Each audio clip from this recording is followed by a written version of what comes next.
আলহামদুলিল্লাহ আওয়াজ হয়নি আরো জোরে বলি আলহামদুলিল্লাহ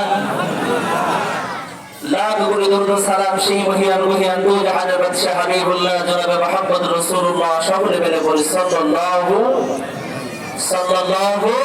আলাইহি ওয়াসাল্লাম। প্রিয় হাজিরিন, জান্নাত পাকের অশেষ মেহেরবানিতে আমি এখানে এসে তো অবাক হয়ে গেছি। গত রাত্রে আমার এলাকায় অনেক বৃষ্টি হয়েছে, কিন্তু এখানে যখন পয়লা বাজার থেকে ভেতরে ঢুকতেছে না, এই পয়লা বাজার এই পাশ থেকে মনে হয় তখন বৃষ্টি হয় না। এটা আল্লাহ পাকের অশেষ নিয়ামত নাকি? আপনাদের উপর খাস রহমত বরকত আল্লাহ পাক রব্বুল আলামিন দিয়েছে যে এই এলাকায় কোনো বৃষ্টি হয় নাই। আল্লাহ পাক আরো পরিবেশ তৈরি করে দিয়েছে। আলহামদুলিল্লাহ, একবার বলি আলহামদুলিল্লাহ। আলহামদুলিল্লাহ। আজকে ঈদুল আজহার নামাজ পড়ার জন্য একটা সুন্দর পরিবেশ আল্লাহ পাক রব্বুল আলামিন করে দিয়েছেন। এজন্য বেশি বেশি করে সর্ব অবস্থায় আল্লাহর শুকরিয়া আদায় করা দরকার আছে না নাই? জোরে বলেন আছে না নাই?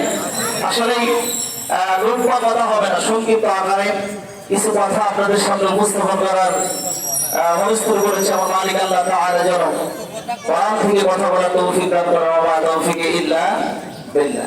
মুসলমান ভাইরা আমার, আমরা সকলে জানি আমাদের জাতির পিতা ইব্রাহিম আলাইহিস সালাতু ওয়াস সালাম, যার কথা অনেকে আপনারা শুনেছেন, প্রতি ঈদের নামাজে আপনারা আলোচনা শুনে থাকেন।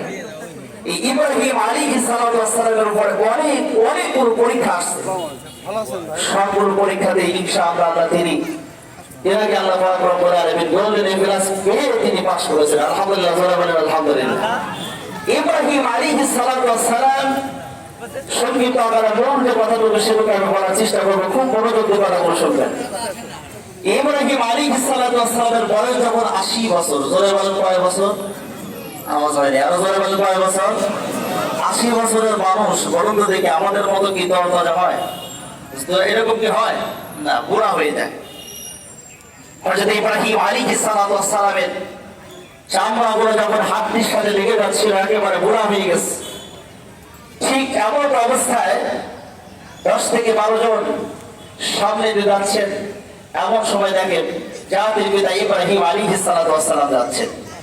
তো জাতির পিতা ইব্রাহিম আলাইহিস সালাতু ওয়াস সালামকে দেখে 10 থেকে 12 জন ওরা ডাক দিয়ে বলতেছে, এই বুড়া মরে না কেন?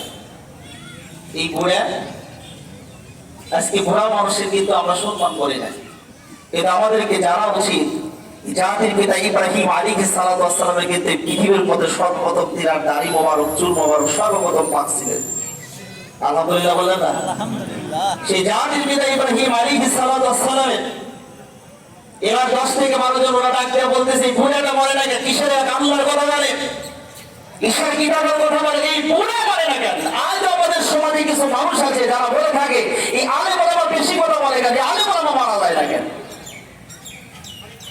আছে না নাই? আলেম ওলামার শত্রু আছে না নাই? কথাটা আছে। মুরব্বী মানুষকে দেখলে কি সহ্য হয় না, কিন্তু ছোটবেলায় আমরা দেখেছি আমাদের বাবাদেরকে অনেক সম্মান করতেন, আমাদের মুরব্বীদেরকে আমরা অনেক সম্মান করতেন। এখন কিন্তু ওরকম সম্মান আর করে না। আস্তে আস্তে আরো কেমন যেন মানুষগুলো নষ্ট হয়ে যাচ্ছে।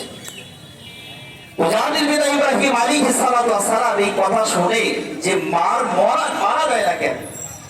কিসের এক আল্লাহর কথা বলে? এই মারা গেলে সন্তানও নাই, কেউ নাই, আর কেউ এটা বলতে পারবে না। জাতির পিতা ইব্রাহিম আলাইহিস সালাতু ওয়াস সালাম ঠিক সেই মুহূর্তে তিনি কি করলেন? সিজদায় পড়ে আল্লাহর কাছে কান্না শুরু করলেন। জাতির পিতা ইব্রাহিম আলাইহিস সালাতু ওয়াস সালাম চোখের পানি ছেড়ে দিয়ে আল্লাহর কাছে কান্না শুরু করলেন। রাব্বি হাবলি মিনাস সালিহিন। আল্লাহু আকবার, জোরে বলেন আল্লাহু আকবার। আর জোরে বলেন, আল্লাহু আকবার। আরো জোরে।